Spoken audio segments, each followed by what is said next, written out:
క్షణాలు రానే వచ్చాయి. ఈ ఆనందాన్ని మనం సెలబ్రేట్ చేసుకోవటం ఇదంతా కళ నిజం అన్నట్టుగా ఉంది ప్రస్తుతం విజువల్స్ చూస్తుంటే. ఇలాంటి ఒక మ్యాచ్ చూడటం, to be a part of such a match and broadcast కూడా ఒక అదృష్టంగా భావించాలి. And there you see these are the emotions.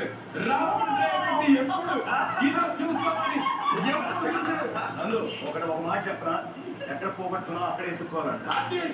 ఇది ఎలా కావాల్సింది. 2007లో వెస్టిండీస్ లో ఏం జరిగింది, మళ్ళీ ఇక్కడ 2024లో రాహుల్ ద్రావిడ్కి ఏం జరుగుతుంది చూడండి. ఇదే చెప్పాలి మన ప్రేక్షకులకి. 2007లో ఎప్పుడైతే రాహుల్ ద్రావిడ్ ఇదే వెస్ట్ ఇండియన్స్ గడ్డ పైన మరి మనం కనీసం లీగ్ స్టేజ్ కూడా క్వాలిఫై అవ్వనప్పుడు one day international world cups లో అండర్ హిస్ క్యాప్టెన్సీ అక్కడి నుంచి ఇన్ని సంవత్సరాల తర్వాత అదే గడ్డ పైన మెంటర్షిప్ చేసి టీమ్ ఇండియాని విశ్వ విజేతలుగా నిలిపారు అంటే this is the right tribute to coach